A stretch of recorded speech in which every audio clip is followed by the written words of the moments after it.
How can this leopard tank keep this nice cold German brew so still without spilling a single drop? Well, this is the job of the tank's gun stabilisation system, and often part of the FCS or fire control system on modern tanks. And a lot of people are aware of this system that allows the tank crews to fire on the move and have a stable firing platform for cresting tank berms, but many people don't actually know the inner workings of these systems and how they work together to create the experience for the turret crew.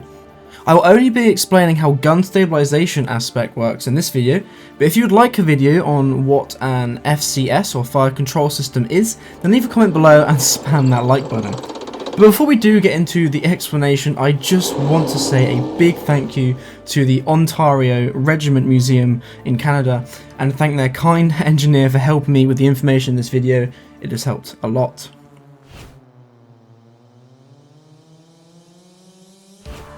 For gun stabilisation, I'll be using the Great British Centurion as an example, as it is one of the first tanks of a fully automatic two-plane stabilisation. And I mean, well, we did invent the tank in the first place. Britain was one of the first nations to utilise this technology of gun stabilisation on their Centurion Mark IIIs in the late 1940s and early 50s. Britain gained great success with these gyroscopic gun stabilisers in wars like Korea and the Suez Crisis. Using this meant they could fire on the move and over rough terrain, which is something their foes could not. Now, I mentioned the word gyroscopic. Most, if not all, stabilised tanks previously and currently in service use a system that has an angular reference device, such as an optical gyro or electrical mechanical gyro. This relays information to servo mechanisms or motors that control the turret rotation and gun elevation. Using these components therefore means it is easier to control aiming by giving information to these servo mechanisms, motors, rather than using mechanical aiming wheels or electrical motors like older tanks. In other words, the tank's hull will apply forces on the mechanisms when going over terrain.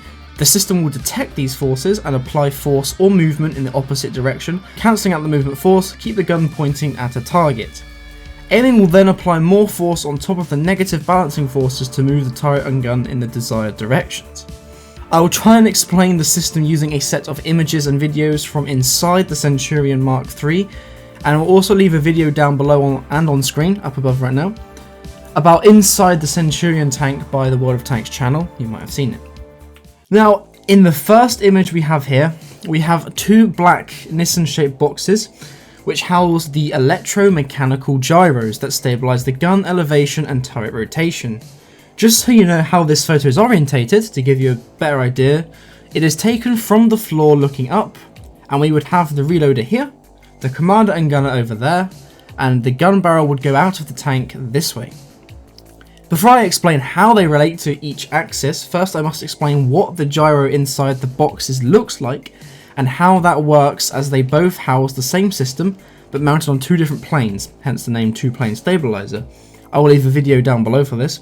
We have the gyro, which is the bronze flywheel in the middle.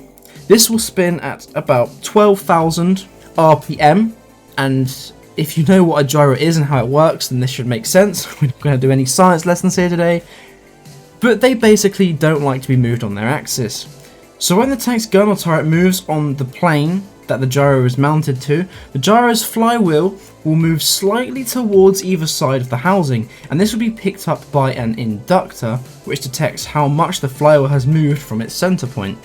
The inductor is a gadget that has two voltages. The primary voltage will be transformed up to the secondary voltage, depending on how much the iron core inside of the flywheel moves in relation to the inductor.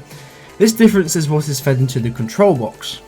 These signals are then moved to the control box, which uses vacuum tubes to amplify the signal received. That is then fed into a metadyne that generates a high amperage current, up to 150 amps, which is then used to move the gun and turret accordingly. Now back to the Nissan-shaped boxes of the first image. The box on the left is mounted to the bottom of the gun breech so it can be used for gun elevation, and the right one, by process of elimination, is the traverse gyro. Now remember that the gyros will process in these directions. Now you can see how these gyros move in relation to the turret and gun. Now if you ask me, this is some really clever stuff for the late 40s, early 50s. So let's summarise what we have learned. The tank has two gyros, which are mounted on 2 different planes. These gyros will be moved by the forces acting upon the tank. This is picked up by an inductor, which sends these movements to the control box, which then moves the gun and turret enough to counteract the tank's movement.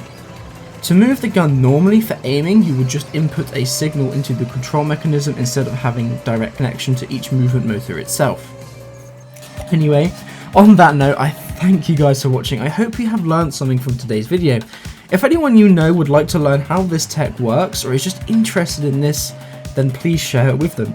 Check out the Twitch channel for more cool content and maybe hit up that Patreon page to support the growth of this channel and get your name on the supporters list.